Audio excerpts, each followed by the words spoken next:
श्री दानवे राय साहब।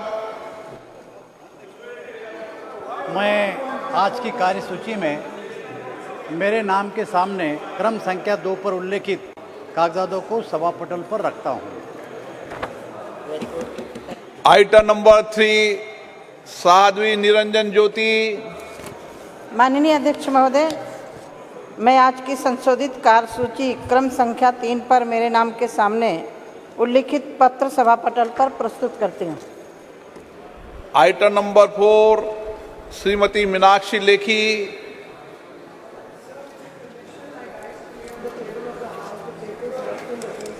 Name at serial number 4 in today's list of business. आज रहेगी, प्रयास कर रहे हैं, ठीक कर देंगे। आइटम नंबर 5 डॉक्टर सुभाष सरकार।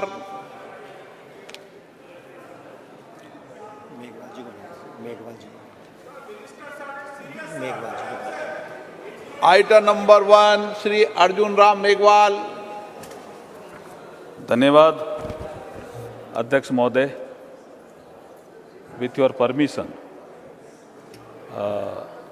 I move that the bill further to amend the Constitution of India be taken into consideration. मैं इस बिल के संबंध में कुछ विषय आपके समक्ष रखना चाह रहा था। अध्यक्ष महोदय, ये कॉन्स्टिट्यूशनल अमेंडमेंट बिल है और महत्वपूर्ण बिल है। महिला सशक्तिकरण की दिशा में एक ये पेपर ले करना अभी तो आपको आइटम नंबर 1 का 9 बोला ना आपने? 9 ओ 1।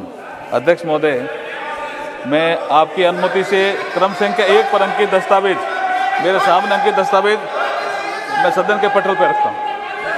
आइटम नंबर 5 सुभाष सरकार। मेघवाल जी को करा दीजिए। आप ही कर दो आइटम नंबर 5। अध्यक्ष महोदय, मैं सुभाष सरकार के सामने अंकित दस्तावेज जो क्रम संख्या 5 पर रखित है, आपकी अनुमति से टेबल पर रखता हूं।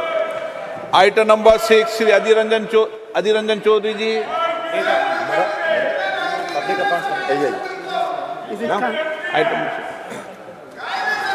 Sir, I rise to present the report number 74th and 75th Hindi and English versions of the Public Accounts Committee 2023-24 as listed against my name in today's list of business serial number 6.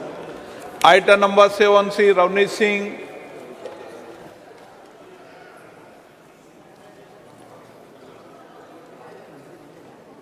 आप बोलना शुरू करो, mic चालू जाएगा।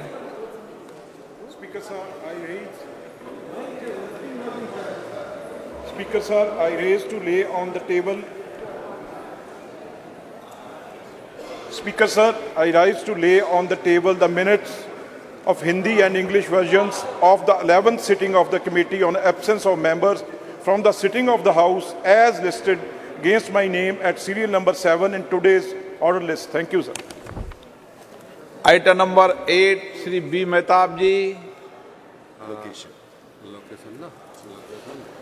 Sir, I rise to present the 51st report, Hindi and English version of the Standing Committee on Labour, Textiles and Skill Development 2022-23 on the Employees State Insurance Corporation applicability and benefits under ESI scheme, functioning of ESI hospitals and management of corpus fund relating to the Ministry of Labour and Employment. Thank you, sir. माननीय सदस्यगण, नई व्यवस्था है और नई व्यवस्थाओं में technology का भी प्रयोग किया है।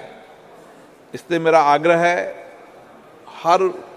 आज सुबह भी 10 बजे से टेक्नोलॉजी के बारे में सिखाने के लिए सभी माननीय सदस्यों से आग्रह किया था।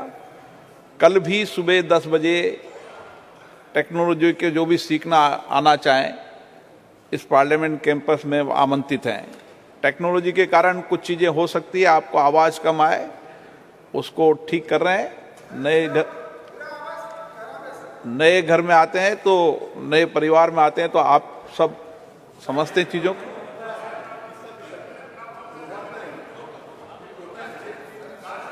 जी, Whether any paper circulation can be circulated okay. at least for few Okay. days. ठीक है। और इसीलिए इस नई व्यवस्था में सभी लोग आसन का सहयोग करेंगे, ऐसी मेरी अपेक्षा है। जो कुछ भी व्यवस्थाओं के अंदर आपको लगे मुझे बताएं। इस 2 दिन के बाद आपको व्यवस्थाएं और व्यवस्थित मिलेगी। जितना दिन 2 दिन में ठीक होगा आप कोशिश करेंगे, नहीं तो नए सत्र के समय सब व्यवस्थाएं मिलेगी। हम सब जानते हैं कि नए प्रयोग में कुछ चीज़ें टेक्नोलॉजी को, हाँ वो भी सब विषय मेरे ध्यान में, और भी आप लिखकर मुझे डाल देना, मैं प्रयास करूँगा। Item number 9। धन्यवाद अध्यक्ष महोदय। एक मिनट। संविधान 128 व संशोधन विधेयक 2023। माननीय मंत्री जी। धन्यवाद अध्यक्ष महोदय। With your permission, sir, I move that the bill further to amend the Constitution of India be taken into consideration. The Constitution 128th Amendment Bill 2023। मैं अध्यक्ष महोदय इस बिल की कुछ जानकारियां सदन के पटल पर आपकी अनुमति से रखना चाहता हूं। अध्यक्ष महोदय, ये कॉन्स्टिट्यूशन अमेंडमेंट बिल है और महत्वपूर्ण बिल है। महिला सशक्तिकरण की दिशा में एक बढ़ता हुआ कदम है। दुनिया को भी दिशा दिखाने वाला ये बिल है। अमृतकाल की बेला में भारत को विकसित भारत बनाने की दिशा में एक महत्वपूर्ण कदम बढ़ाने वाला भी ये बिल है। माननीय अध्यक्ष महोदय, जैसे मैंने कल जिक्र किया था कि बाबा साहब भीमराव अंबेडकर जी ने 25 नवंबर 1949 को जब संविधान बन गया था और उनका अंतिम भाषण था, तो उन्होंने एक चेतावनी दी थी कि 26 जनवरी 1950 को राजनीतिक समानता तो प्राप्त हो जाएगी, लेकिन सामाजिक और आर्थिक क्षेत्र में जो असमानता रहेगी उसे आने वाली सरकारों को दूर करना होगा। उन्होंने ये भी कहा था, मैं कोट अनकोट कहना चाहता हूँ, 26 जनवरी 1950 को हम परस्पर विरोधी जीवन में प्रवेश करने जा रहे हैं। राजनीति में हमारे यहाँ समानता होगी और सामाजिक और आर्थिक जीवन में असमानता होगी। राजनीति में हम एक व्यक्ति एक मत के सिद्धांत को मान्यता देंगे। हमारे सामाजिक और आर्थिक जीवन में हम अपनी सामाजिक और आर्थिक संरचना के कारण एक व्यक्ति एक मूल्य के सिद्धांत नकारते रहेंगे। इस विरोधापूर्ण जीवन को हम कब तक जारी रखेंगे? कब तक हम अपने सामाजिक और आर्थिक जीवन में समानता से लोगों को वंचित रखेंगे? अब इसके बाद जो सरकारें आई, बाबा साहब के इस चेतावनी को भी ध्यान में ज़्यादा नहीं रखा।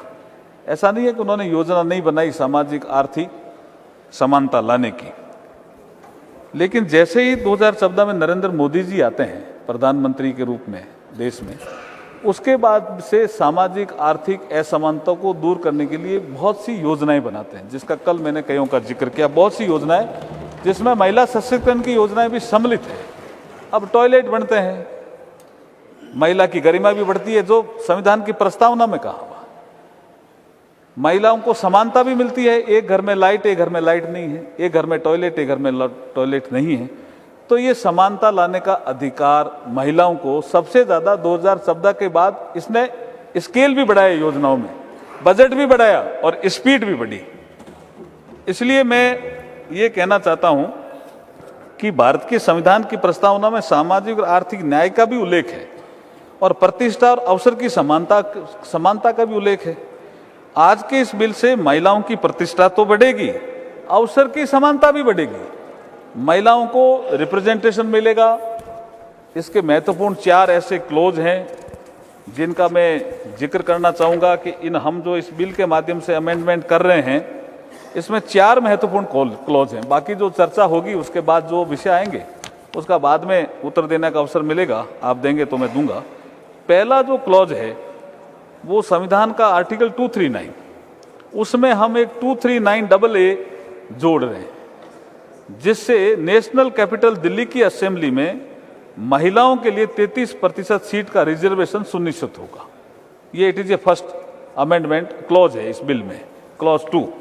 फिर हम दूसरा क्लॉज 3 जोड़ रहे हैं, जिसमें 330 आर्टिकल जो संविधान का है उसमें 333A एक हम सेक्शन जोड़ रहे हैं, आर्टिकल जोड़ रहे हैं, जिसके अनुसार महिलाओं के लिए लोकसभा में 33% आरक्षण होगा। लोकसभा में ये बहुत बड़ा कदम है अध्यक्ष जी, बहुत बड़ा कदम है।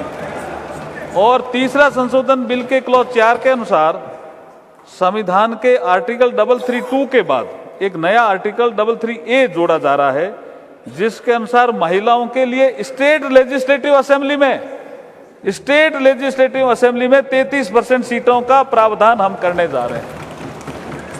और जो चौथा एक क्लॉज है 5, उसके अनुसार संविधान का आर्टिकल 334 के बाद एक नया आर्टिकल 33A जोड़ा जा रहा है, जिसके अनुसार महिलाओं के लिए ये आरक्षण जो आज ये सदन चर्चा के लिए ले रहा है, ये आरक्षण 15 सालों के लिए प्रभावी रहेगा। 15 सालों के बाद अगर इसको बढ़ाना है तो ये संसद ही तय करेगी, ये संसद को अधिकार रहेगा। और ये जो सीटें हैं जितनी आज है, जैसे जैसे सीटें बढ़ती जाएगी 33% के अनुसार महिलाओं का आरक्षण भी बढ़ता जाएगा। अब मैं थोड़ा सा कि काफी कल भी चर्चा हुई, मैं थोड़ी हिस्ट्री देना चाहता हूं कि भारतीय जनता पार्टी ने अपने राष्ट्रीय कार्यकारिणी की बैठक जो वडोदरा में हुई, उसमें सबसे पहले संशोधन करके महिलाओं को सशक्त करें पार्टी में, इसके लिए 33% महिलाओं से पद भरे जाएंगे, ऐसा निर्णय किया। उसके बाद वातावरण बना, दूसरी पार्टियों में भी प्रेशर आया। अब किया कि नहीं किया मुझे पता नहीं है, लेकिन उसके बाद से भाजपा लगातार लोकसभा और राज्यसभा में 33% सीटें आरक्षित करने के लिए निरंतर प्रयास करती रही। और जब अटल जी की सरकार आई तो बिल लेकर के भी आई, कई बार सर्वसम्मति की बैठकें बुलाई सभी दलों की, कई बार प्रयास अटल जी ने किए। 12वीं लोकसभा के समय 98 में, 13वीं लोकसभा के समय 99 में महिला आरक्षण विधेयक लोकसभा में प्रस्तुत किया गया। और उपलब्ध रिकॉर्ड के अनुसार 1996 में 11वीं लोकसभा के दौरान एसटी देवेगौड़ा के समय भी ये पहली बार प्रस्तुत हुआ। उसके बाद ये कमेटी में चला गया और कमेटी ने रिपोर्ट दी। रिपोर्ट देने के बाद लोकसभा भंग हो गई तो वो बिल भी समाप्त हो गया। मैं ये हिस्ट्री इसलिए देना चाहता हूं कि बाद में फिर यूपीए फर्स्ट के समय 17 दिसंबर 2009 में ये जो कमेटी की रिपोर्ट आई, जो बिल इन्होंने पेश किया मनमोहन सिंह जी के समय, इस रिपोर्ट के बाद 9 मार्च 2010 को ये बिल राज्यसभा में चर्चा के लिए लाया गया। 2 दिन चर्चा हुई। चर्चा का दौरान विरोध भी काफी हुआ, कुछ सांसदों ने बिल की कॉपियां भी फाड़ी, लेकिन अंततः राज्यसभा से ये बिल पास हुआ। इसमें भाजपा का सपोर्ट था, भारतीय जनता पार्टी ने खुले मन से सपोर्ट किया था इस बिल का। राज्यसभा में चर्चा तथा पास होने के बाद 12 मार्च को, अध्यक्ष जी जैसा आप प्रक्रिया जानते हो संसदीय परंपरा की, 12 मार्च 2010 को यह बिल लोकसभा में कम्युनिकेट हो गया। लोकसभा के सेक्रेटरी जनरल ने इसको पढ़ दिया तो ये लोकसभा की प्रॉपर्टी हो गया। और जब प्रॉपर्टी हो गया तो उसके बाद कई बार हम प्रतिपक्ष में थे उस समय, हमने भी डिमांड की कि इस बिल को ले आओ, लेकिन इनको सत्ता सुख का ज्यादा विषय था, इस बिल के बारे में चिंता कम थी, इसलिए बिल लेके नहीं आए। फिर लोकसभा जैसे ही भंग हुई 18 मई 2014 को तो ये बिल भी लैप्स हो गया। तो लोकसभा में तो कभी इनके पीरियड में चर्चा के लिए नहीं आया। फिर मैं ये कहना चाहता हूं कि ये कल जो अननेसेसरी ये विवाद कर रहे थे, संविधान में साफ लिखा हुआ है, आर्टिकल 107 के सब आर्टिकल 5 में प्रावधान है, यदि कोई बिल लोकसभा में लंबित है तो वह लोकसभा के विघटन के साथ ही लैप्स हो जाएगा।